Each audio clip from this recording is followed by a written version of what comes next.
warahmatullahi wabarakatuh. Assalamualaikum warahmatullahi wabarakatuh. Salam sejahtera bagi kita semua ya. Oke, hari ini saya akan mencoba mempresentasikan tentang bagaimana ya pesan rahasia kita sampaikan kepada si penerima nantinya dengan cara yang aman dengan menggunakan kombinasi dari steganografi dan kriptografi. Oke, langkah selanjutnya saya akan coba saja ya, mempersingkat waktu dengan mempresentasikan yang aplikasi yang saya buat.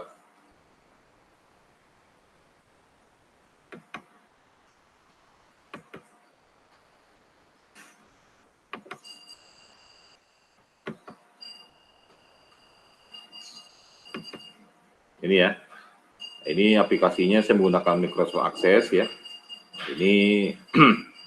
Ini ada menu utamanya. Nah, untuk langkah awal adalah kita dengan cara melakukan encode ya, enkripsi dulu ya. Nah, kita ada dua pilihan di sini. Yang sama kita tahu, kita ada encode atau enkripsi dan juga ada proses decode ya, dekripsi. Nah, langkah awal kita pilihkan dulu gambar. Kenapa? Karena ini gambar ini akan disimpan dengan pesan rahasia. Yang mana pesan rahasianya di sini ya? Nanti ya, ini ada yang hitam di sini ya. Ini akan kita masukkan sebagai pesan rahasianya. Oke, langkah awal kita pilih dulu encode-nya dulu ya, enkripsinya. Kita klik. Nah, dia akan pilih gambar. Gambarnya ini bebas ya, selama dia BMP ya, bitmap gitu ya. Artinya kenapa bitmap? Karena bitmap itu punya kerapatan ya, pixelnya lebih dibanding dengan pakai format yang lain. Nah, ini kebetulan saya sudah ada. Misalkan saya menggunakan kata-kata UTEX misalkan gitu ya. Ini bitmap formatnya. Nah, ini gambarnya seperti ini ya. Nah, ini bitmap seperti ini ya. Saya contoh adalah tentang IC Micron ya di sini. Nah, langkah berikutnya adalah kita memasukkan pesannya di sini apa misalkan. Kalau saya misalkan masukkan di sini, ini misalkan saya buat baru aja lagi ya. Misalkan tentang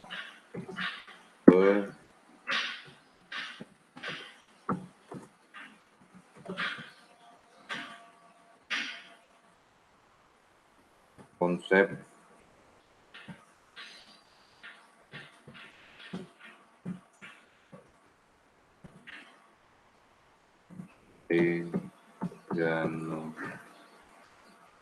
dan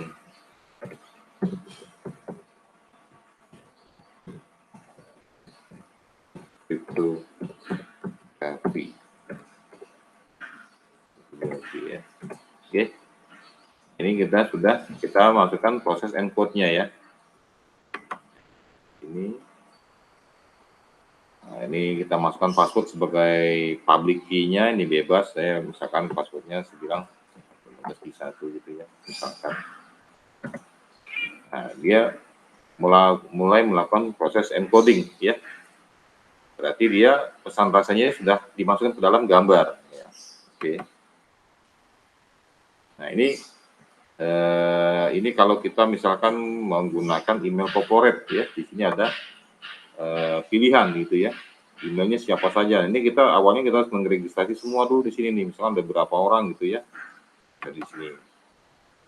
Udah. Nah, ini kita abaikan karena ini kita nggak gunakan Outlook. Jadi kita berasumsi kita melakukan pengiriman secara manual gitu ya.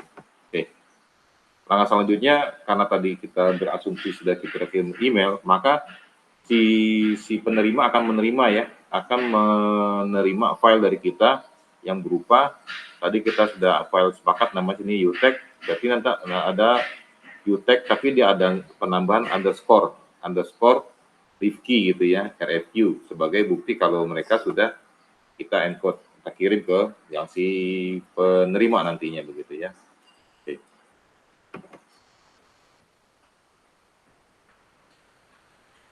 Bentar, kita lihat dulu di sini. Nah, ini ya. Ini kita lihat di sini. Ini ada tanggal 4 Desember ya. Jamnya jam 9.13 ya. Tadi kurang lebih 2 menit yang lalu. Oke. Nah, filenya ada 973 kilobyte ya. Nah, ini kalau kita lihat sama nih, antara ini gambarnya kita lihat boleh, kalau kita mau lihat apakah beda nggak nantinya begitu ya. Ini ya. Nah, ini saya kecilkan dulu.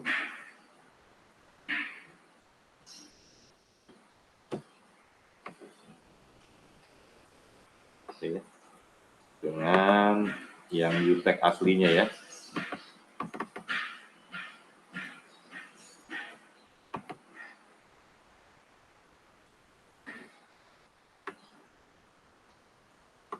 Ya. Nah, ini saya pindahkan dulu di sini. Nah, ini yang asli dan ini yang boleh sudah kita sisipkan dengan pesan rahasia. Sepintas ini sama ya, besarnya juga sama, kualitas gambarnya juga sama ya. Tapi ada yang membedakan di sini adalah kalau yang di UTEK dengan underscore ini sudah ada pesan rahasia yang dimasukkan ke dalam gambar. Dengan cara apa? Kita membit bit dari gambar ini, kita masukkan pesan yang kita kirim ya. Satu bitnya kita misalkan kalau A itu misalkan 1018 bit. Satu persatu kita masukkan ke dalam gambar gitu ya. Oke ya. Lebih seperti itu. Langkah selanjutnya kita berasumsi sudah kirim. Nah, nanti tinggal si penerima. Dia harus melakukan decode ya. Saya pilih nih. Decode-nya di mana? Decode-nya yang ini ya. Tadi ini Ricky pada tanggal 4 ya. 4 jam 9.13. Oke, kita masukkan. Oke, relink sukses ya. Tinggal kita melakukan proses encode, decode. Apa kita masukkan pertama adalah 16/1 ya, sebagai public key-nya bebas. Nah, di sini kita bisa melihat, di sini ada tulisan ya, ada yang udah enkripsi nih. Ini ada X, Q, B, A dan seterusnya gitu ya. Nah, gitu. Nah, ini kita akan mencoba untuk melakukan dekripsi.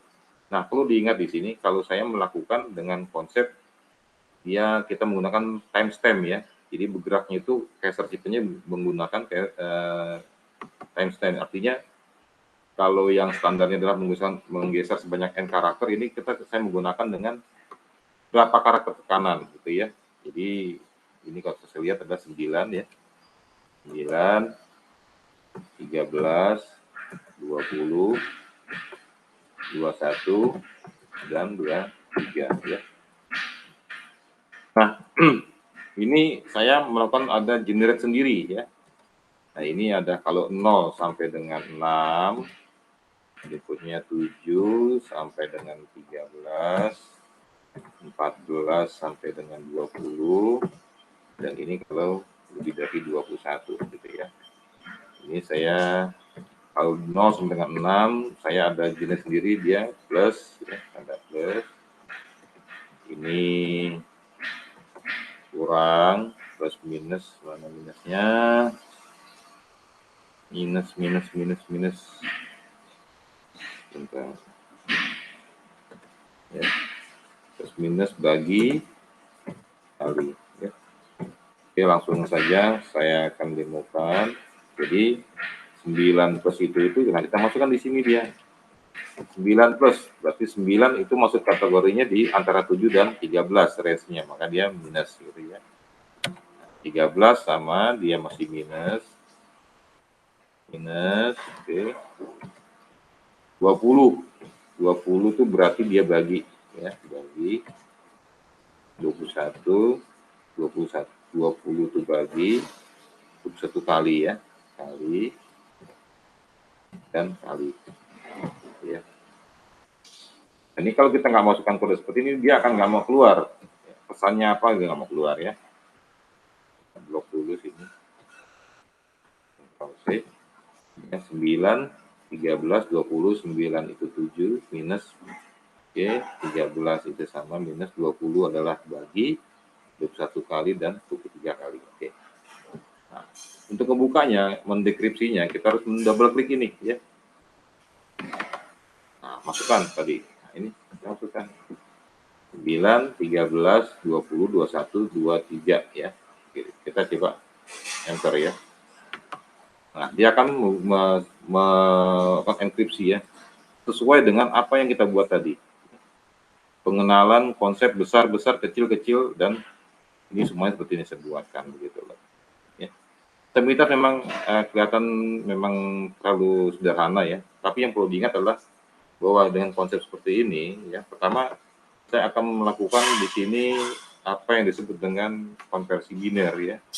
Konversi biner di sini ada, kalau yang standarnya ya 1 byte itu 8 bit ya, 8 bit itu yang kita sama-sama saya tahu. Nah, saya buat ini yang tidak standar ya, menjadi 13 bit. Nanti saya akan demokan 13 bit gitu ya. Satu ya. Terus yang pertama, ini yang pertama. Yang kedua adalah saya melakukan konversi ya. Convert untuk semua bilangan. 9 itu kan ada 0 ya, 0 sampai dengan 9 ya. Ini berarti ada 10 karakter ya. Berikutnya A sampai dengan Z ya. Ini 26 ya, kalau kita pahami. Berikutnya juga ada A besar sampai dengan Z gitu ya. Ini ya sama 26 ya. Berikutnya saya menggunakan spesial karakter ya. SP C karakter gitu ya. Ini kurang lebih saya masukkan ada 10. Berarti totalnya adalah untuk semua konversi ini jadi 13 bit adalah kurang lebih 26 tambah 0, 52, 52 tambah 52, 62, kurang lebih ada 72 ya. 72, kalau nggak salah lebih ini. 80-an ya, nanti saya bikin baru, saya lupa nanti ya, saya lihat lagi. Oke, nah setelah seperti ini ya, saya juga menggunakan tadi yang saya tambahkan di sini ada sosial karakter ya, ada timestamp ya, saya gunakan timestamp. Timestampnya ini saya gunakan tadi ada menit ya, menit, jam, menit, bagi, kali, jam, menit, detik, mikrodetik, milidetik. Nah, kalau kita berasumsi 1 jam itu 60 menit ya, 1 menit juga 60 detik, dan semuanya ini kurang lebih kita ada probabilitasnya 60 pangkat 5 gitu ya. Nah, ini. Nah, sekarang bagaimana jika kita masukkan suatu karakter, ini karakter tertentu ya, bebas. Misalkan kalau saya masukkan kata kuncinya 3 saja ya, misalkan ESA ya, ESA gitu ya. Berapa sih probabilitasnya? Nah, dengan kita menuliskan kata-kata ESA, itu berarti ini yang rumus saya buat ya, berarti 3 ya, 3 dikali dengan ya, nanti bisa di ini kan, sorry sebentar, 3 ini bentar ya, 3 dikali dengan 60 pangkat 5 gitu ya, 60 pangkat 5 dikali, dikali berapa? Dikali ini ya, ada 72 ya, 72 pangkat 13. Kok bisa 13 ya? Karena kita ada 13 huruf yang kita coba kita 13 bit gitu ya, 72 pangkat 13 gitu. Nah, jadi untuk mengetahui kata-kata ESA itu, kita probabilitasnya adalah 3 kali 60 pangkat 5 kali 72 pangkat 13. Ini kurang lebih berapa? Nah, kita bisa melihat di sini. Kita lihatkan dulu ya. Berapa sih kurang lebih ya? Kita pakai Excel saja yang gampang.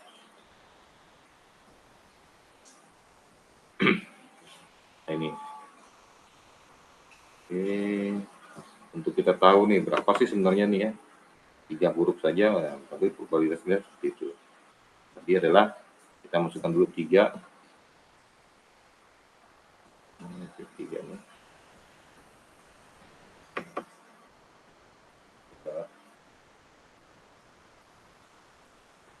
Jadi itu. Kenapa 13? Karena saya mendevelop sendiri. Jadi orang akan mencoba berapa sih gitu ya, 13. Yang standarnya 8. Kalau 8 kan berarti mereka akan coba cari